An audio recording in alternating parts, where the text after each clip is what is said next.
What's your response to the protests over the weekend, the no kings protests there? I think it's a joke. I looked at the people. They're not representative of this country. And I looked at all the brand new signs paid for, I guess it was paid for by Soros and other radical left lunatics. It looks like it was. Checking it out. The demonstrations were very small, very ineffective. And the people were whacked out. When you look at those people, those are not representative of the people of our country. Mr. President, besides San Francisco... And by the way, I'm not a king. I'm not a king. I work my ass off to make our country great. That's all it is. I'm not a king at all. Besides San Francisco, are there other cities you're actively looking at for the National Guard right now? Yeah. What about it? I'm just wondering if you care to comment on that. Well, we've used the National Guard to be very successful in Memphis. You can see the numbers there falling like rocks. Washington, D.C., Chicago is getting better, even though we're going through a lot.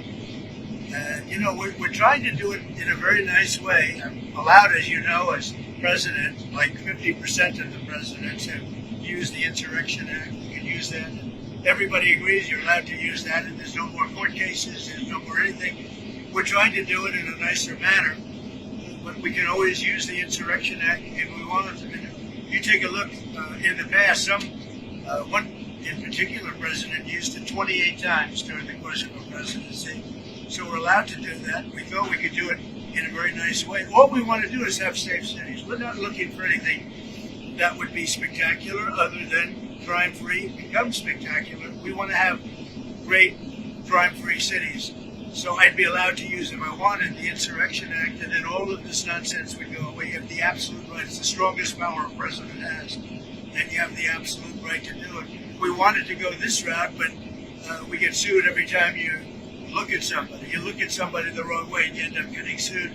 We just want no crime. We want to have crime-free cities. That's not a big, I mean, it's pretty common sense, I think, but that's all I want is crime-free cities. I campaigned on it.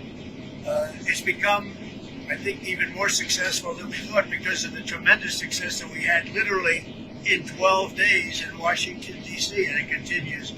But Washington, D.C., we're so proud of it. People are eating in their restaurants. Restaurants are opening. All the stores and restaurants were closing. You couldn't walk down the street without being mugged or worse. And now it's a safe city. I mean, it's considered a very safe city. And it's safe because we took 1,700 people out of there and brought them back to where they came from. Yeah. You said you're going to South Korea and to meet with China. I am. Can you tell us more about your goals for your trip to Asia, where else you may be going? I have a very good relationship with President Xi of China.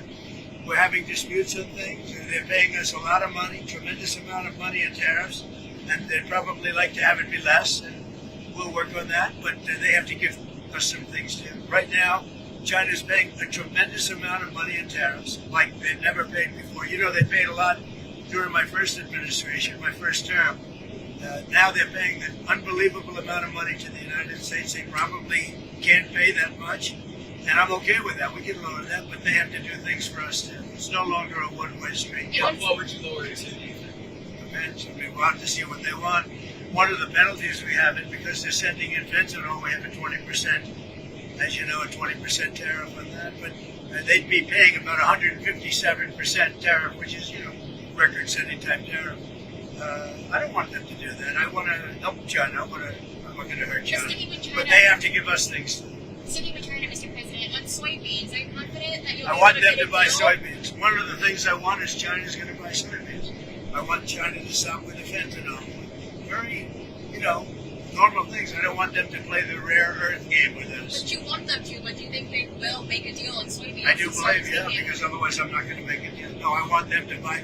Our farmers have been boycotted by China as a negotiating point. I don't want that. Our farmers are great, and in particular our soybean farmers, and I want them to start buying soybeans at least in the amount that they were buying before. And I believe they'll be able to do it. But sticking with soybeans, and at Argentina, you're looking to do that deal with Argentina, the deal swap. So, with respect to beef? Are we expecting a deal? I assume you're talking about beef. Yeah, no, to get beef prices down. The only price we have that's high is beef, and we'll get that down. And one of the things we're thinking about doing is beef from Argentina. But my question is, what do you have to say to U.S. farmers who feel that the deal is benefiting Argentina more than it is them, as they are a top Argentina's fighting for its life. Young lady, you don't know anything about it. They're fighting for their life. Nothing's benefiting Argentina. They're fighting for their life. You understand what that means? They have no money. They have no anything. They're fighting so hard to survive. If I can help them survive in a free world, I happen to like the president of Argentina. I think he's trying to do the best he can, but don't make it sound like they're doing great. They are dying. All right? They're dying. What do you mean by beef deal, sir? We would buy some beef from Argentina. If we do that, that will bring our beef prices down. Because our groceries are down, our energy prices are down. I think we're going to have $2 gasoline pretty soon. We're getting close. And everything's down. The one thing that's kept up is beef. And if we buy some beef, now I'm not talking about that much from Argentina, it would help Argentina, which we consider a very good country, a very good ally in the place. Although I must tell you, if you take a look now, South America is turning. The South American countries are starting to turn very much toward us. They're getting away from socialism, and you can go right down the pack. But they are starting to turn. It's pretty amazing. May I ask you about Israel again? Do you feel that Israel was justified with striking what it did? Striking where? In Gaza today and overnight? I'd have to get back to you on that.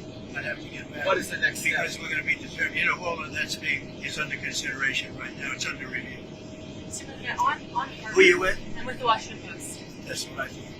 On Harvard, you said the other week that you had reached a deal, but we haven't heard anything. What's the holdup? Well, we reached a concept of a deal, but it's pretty complicated because under this deal, it'd be $500 million. They're going to open up trade schools, and I love the idea of trade and trade schools like Harvard. So, you know, they get into like a vocational type school. And the one problem with it, it's very complicated. You know, when do they start? How do they start? Who do they use? You know, there's 1,000 different things, and we may just charge them a fine, big fine, $500 million fine. Mr. President, And they won't do it again. And if they do, we'll have to just charge them another fine. you haven't weighed in on the Virginia gubernatorial race that's in a few weeks. Do you plan to endorse the lieutenant Well, I governor? think the Republican candidate is very good, and I think she should win because the Democrat candidate's a disaster. So I haven't been too much involved in Virginia. I love the state. I did very well in the state. But I will tell you, I think the Republican candidate is excellent, and I think the Democrat candidate is a disaster. I mean, I watched her in the debate. She couldn't answer the most basic question. And, you know, a big thing with that race and also the race in New Jersey is going to be energy. Both of the Democrats are going to drive the energy prices through the roof. Through the roof. Your energy is going to double and triple. If the Republican gets elected, your energy is going to be coming down by 70, 80%. Thank you very much, everybody. Vote Thank you, sir. Republican. Should your